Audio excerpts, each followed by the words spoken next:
मध्य प्रदेश में नीमच के सिंगोली में 3 जैन मुनियों पर हमले के मामले में पुलिस ने एक नाबालिग समेत 6 आरोपियों को पकड़ लिया है। पूरे शहर में आरोपियों का जुलूस निकाला गया।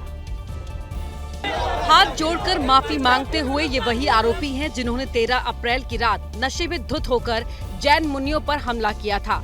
घटना के बाद से इलाके में तनाव था। पुलिस ने तेजी से कार्रवाई करते हुए कुल 6 आरोपियों को पकड़ा है, जिनमें एक नाबालिग है। 5 बालिग आरोपियों का जुलूस निकाला गया। रविवार रात करीब 10:30 बजे सिंगोली के नजदीक कछाला गांव के एक मंदिर में 3 जैन मुनि आराम कर रहे थे। इसी दौरान नशे में धुत कुछ लोग वहां जा थमके और उनके साथ बुरी तरह मारपीट की, जिसके बाद तनाव फैल गया। गुस्साए लोगों ने विरोध में सिंगोली में बंद रखा। खुद सीएम ने मामले का संज्ञान लिया।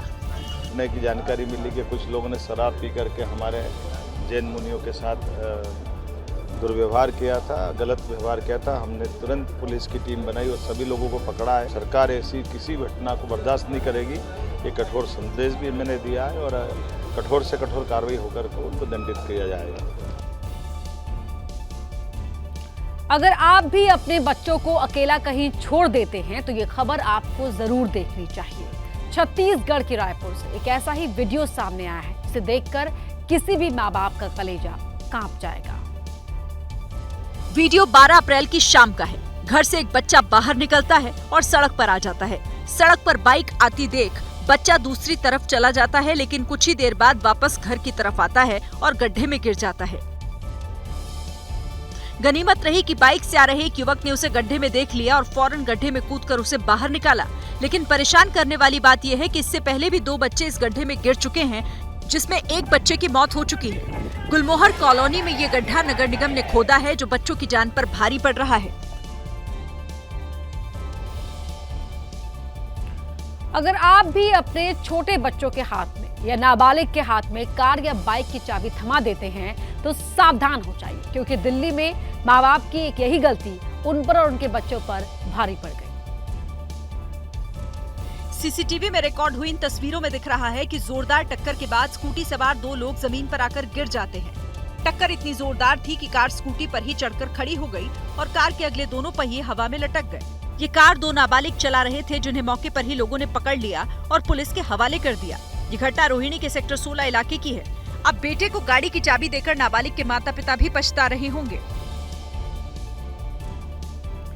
मुंबई में एक अपराधी ने पुलिस को खुलेआम चुनौती दे दी है। इस अपराधी ने अपने जन्मदिन पर जो केक काटा, वो बता रहा है कि उसके अंदर मुंबई पुलिस का कितना डर है। इस तस्वीर में 28 केक हैं। पहली, दूसरी और तीसरी कतार में जो 15 केक हैं, उन पर लिखा है भांडुप किंग जिया।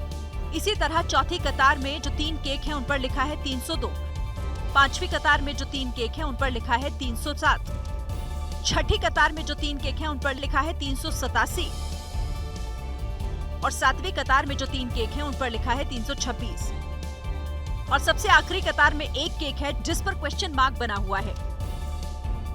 दरअसल इस अपराधी ने अपने आपराधिक रिकॉर्ड की नुमाइश करते हुए बर्थडे सेलिब्रेट किया। जिन धाराओं के तहत इस पर मुकदमा लिखा हुआ है, उन धाराओं का मजाक बनाते हुए उसने केक काटा।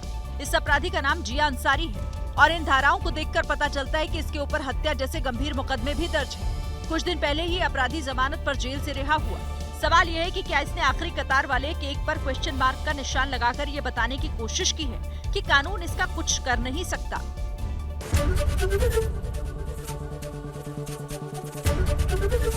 एबीपी गंगा, खबर आपकी, जुबान आपकी।